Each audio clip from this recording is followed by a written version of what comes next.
kuhusu engo hiyo ya afya.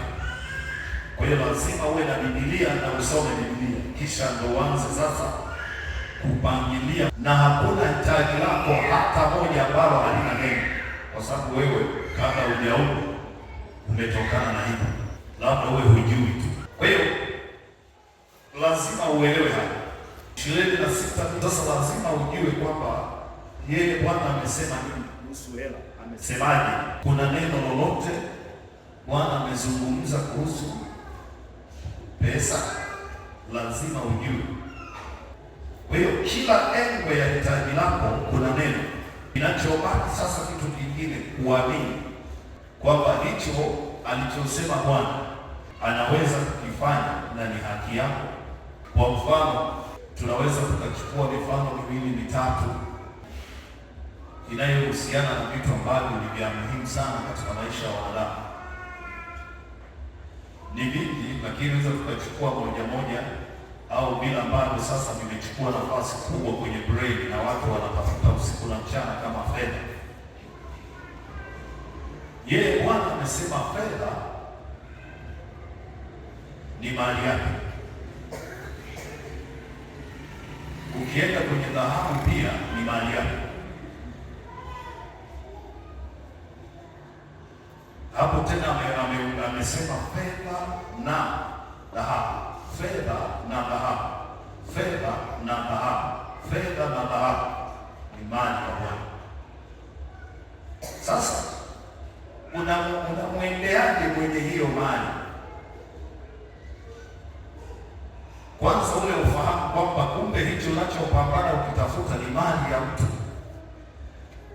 Sasa lazima uwe na mahusiano mazuri na mwenye hiyo mali. Sasa unapotengeneza ombi lako, lazima uwe na ufahamu fulani kwamba hicho unachoomba ni mali ya huyo unayemwomba. Kama unaomba dhahabu, hiyo dhahabu ni mali ya huyo unayemwabudu.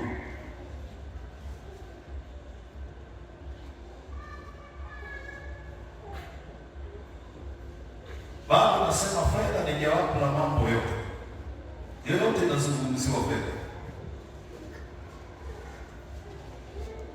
Kwa hiyo kuna umuhimu wa kuwa na fedha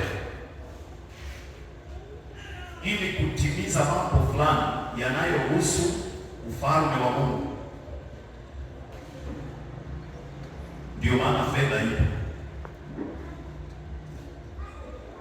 Kila unachokiona hapa ni fedha imefanya. Ni Mungu kapatia watu fedha, na fedha ikawekwa kwenye mambo, ikawa hicho unachokiona, ikawa jengo hili unaloliona. Mfano ndio ikawa hicho kitu ulichokalia, ikawa hiyo sakafu ulipoweka miguu, ikawa hiyo ardhi mahali umekaa. Sasa unapopeleka ombi lako, lazima sasa uwe na unafikiria kwa ukubwa sana. Kwa nini unaomba fedha?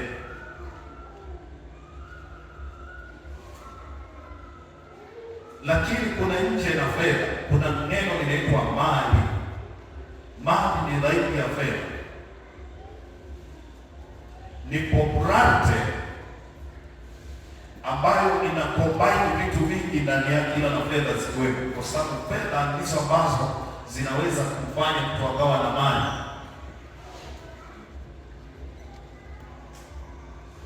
Mali. Bwana Yesu asifiwe.